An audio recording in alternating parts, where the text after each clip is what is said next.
अस्सलाम वालेकुम नाज़रीन, सौरभ बरकत आपसे मुखातिब है। दो तीन बड़ी इंपॉर्टेंट खबरें हैं, लेकिन एक बड़ी खबर यह है जो ग्लोबली डिस्कस हो रही है, पूरी दुनिया इसके ऊपर अफसोस और ताज़ियत कर रही है, बल्कि एक सख्ते में है और तमाम तर लोग इस सोच से बाहर नहीं आ पा रहे कि वो जो अब्दोस टाइटैनिक को देखने गई थी, आखिरी लम्हात कैसे उन 5 लोगों ने गुजारे होंगे और किस तरह से उनकी मौत हुई होगी।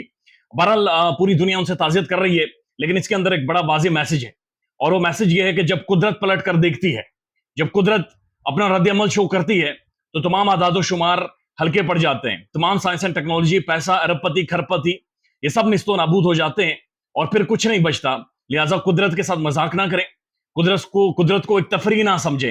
यानी आप समुद्र के अंदर जा रहे हैं इतनी बड़ी गहराई में, और आप ये समझ रहे हैं कि आप वहां से तफरीह करके वापस आ जाएंगे, सिर्फ आपके पास पैसा है, आपके पास टेक्नोलॉजी है। तो कुदरत जवाब देती है और हमें सीखने की जरूरत है।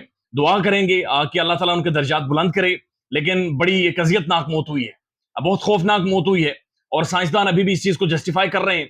और मैं देख रहा था मुख्तलिफ चैनल्स के ऊपर ये डिबेट हो रही है कि जब इम्प्लोजन होता है, यानी जब वो जो वेसल है, वो जो सबमरीन है, जब वो पिचकती है, तो वो बिल्कुल 1 सेकंड से भी ज्यादा कम टाइम लेती है और वो पिचक जाती है, और ये एक सेकंड से भी कम टाइम में उनकी मौत हुई है। यानी ये अब जस्टिफाई कर रहे हैं, लेकिन रियलिटी ये है कि उनकी मौत वहीं से शुरू हो गई थी जब उस सबमरीन का राब्ता मुनकता हुआ था, जब उन्हें मैसेज मिला था कि राब्ता बाहर दुनिया से मुनकता हो गया है। जब वो समुद्र के नीचे थे, तकरीबन 1500 फीट नीचे चले गए थे, और फिर काला समुद्र शुरू हो गया था, ठाठे मारता हुआ समुद्र, और समुद्र का दबाव वो वेसल महसूस करना शुरू हो गई थी।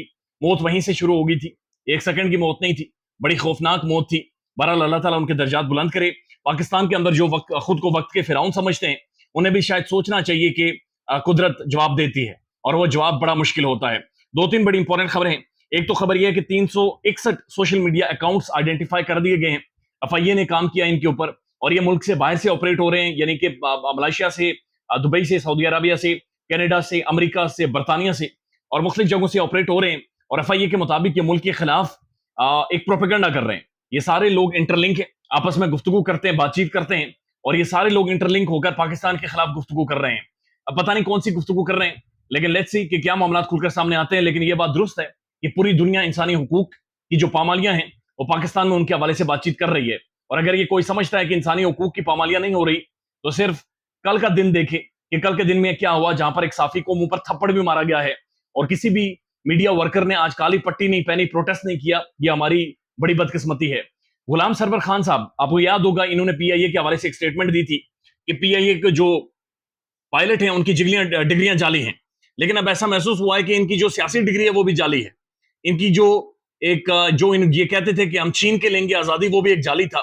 और जब इनकी गिरफ्तारी हुई है, तो सिर्फ 24 घंटों के अंदर अंदर इन्होंने प्रेस कॉन्फ्रेंस की है और अपने आप को बचाया है, यानी खुद को साइडलाइन कर दिया है। तो इमरान खान को एक और उनके फौजी छोड़ गए हैं, एक और उनके जो बहुत बड़े दस्ते राज थे, एक बहुत बड़ी शख्सियत थी, हम छीन के लेंगे आजादी वाली थी, उन्होंने भी किनारा कशी कर लिया। उससे 24 घंटे इन्होंने गुजारे हैं। अब ये टाइम काउंट होता है कि तहरीक इंसाफ के लोग कितने घंटे गुजारते हैं। मैं जानता हूं जेल के अंदर बड़ी बुरी कंडीशन है, बहुत बहुत बुरे हालात है पाकिस्तानी जेलों के। अल्लाह ताला कभी भी किसी को ना लेकर जाए। लेकिन एक बात तो जहन में आती है कि यही लोग उठकर बातचीत करते थे, यही लोग वजारतें लेते थे, यही लोग मिनिस्टर्स बनते थे। पता नहीं कोई साइंस एंड टेक्नोलॉजी का मिनिस्टर है, कोई फलानी चीज का मिनिस्टर है, कोई फलानी चीज का मिनिस्टर है। इनके दफ्तरों में मैं खुद जाता रहा हूं, वहां पर इतने एसीज काम कर रहे होते थे कि गर्मियों में भी, यानी जून जुलाई में भी, आपको जैकेट लेने की जरूरत महसूस होती थी। इनके कपड़े ऐसे प्रेस हुए होते थे कि बंदा सोचता था इस तरीके से करवाते हैं। इनकी गाड़ियां, इनके ठाठ बाट आप देखें।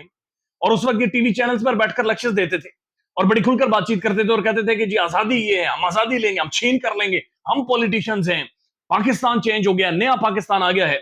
और अब हम देख रहे हैं कि जब वक्त कयाम आया, जब कुर्बानी देने का टाइम आया, तो वो कारकुन तो जेल के अंदर मौजूद हैं, लेकिन ये सारे प्रेस कॉन्फ्रेंस करके साइड पर हो रहे हैं। याद रखें यास्मीन राशिद साहिबा को कैंसर की सर्वाइवल है, जेल के अंदर है, और एक कदम भी पीछे नहीं हट रही। आप देखें परवेज इलाही को भी वहां पर खड़े हैं। आप देखें जांच चौधरी जैसे लोगों को कि वो वहां पर अभी तक खड़े हैं, लेकिन बहुत सारे लोग हार मान चुके हैं।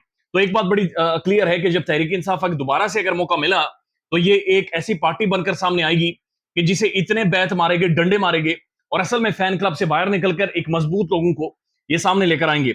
एक और अहम तरीन मामला है, और ये सबसे ज्यादा इंपॉर्टेंट मामला है, ये मिलिट्री कोर्ट्स के हवाले से है। ये सिविलियंस का मिलिट्री कोर्ट्स में ट्रायल के हवाले से मामला है, लेकिन ये भी खटाई में पड़ना शुरू हो गया है। राना सनाउल्लाह साहब की स्टेटमेंट है, उनका ये कहना है कि ट्रायल तो फौजी अदालतों में ही होगा, और 9 मेंबर बेंच था, या अचानक 7 मेंबर बेंच कैसे हो गया।